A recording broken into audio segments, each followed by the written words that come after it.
do you write 5.76 times 10 to the fourth power in standard form? All right, I'm writing your number down. Times 10 to the, what power was it? Fourth power? Fourth power. Great. Okay, I can answer this. If you cut to my screen, I'm just better explaining things when I've got a visual anyway. So this is the number that was given to us through the Twitter question. And it was asked, how do we write this in standard form? Now, the form that this is in right now is called scientific form. And scientific form it's really helpful when you are expressing really large numbers, like if you were to talk about millions or billions or trillions or anything larger than that, where you might have to write a lot of zeros, or really small numbers. And in science, we work a lot with really large numbers. Think of, outer space. And we also work with really small numbers a lot. So this is called scientific notation. It's a way of abbreviating long numbers. Now, it works off the premise that anytime you multiply a number by 10, what's happening is you're moving your decimal. And let me explain something really fast.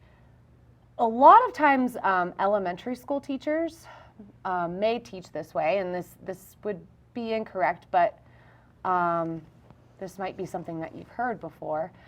Anytime, so I'm making a generalization right now, and this is an incorrect statement, but anytime you multiply a number by 10, just add a 0. It's a common way that elementary school teachers might teach. You might have heard this before. That's not true. It does work in these cases.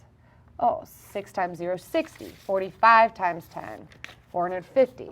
This works really well for whole numbers, but what happens when you get a number like this, 5.0 times 10? I can't just add a 0 to it. It's not true. So that's kind of a generalization that's not true. What we're really doing when we multiply a number by 10 is not just adding a 0, we're moving the place value. So when I'm taking 5 times 10, what I'm doing is I'm moving that decimal and I'm moving it to the right a place value, so 50.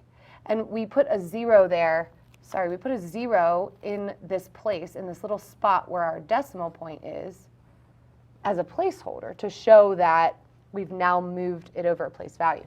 So when we're multiplying by 10, we're moving our decimal over a place value.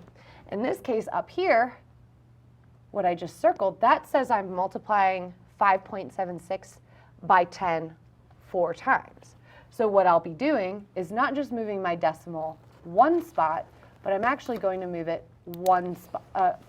4 spaces, because I'm multiplying it by 10 4 times. So I'm going to take my decimal point, I'll move it to the right, 1, 2, 3, 4. It's now going to be in this spot.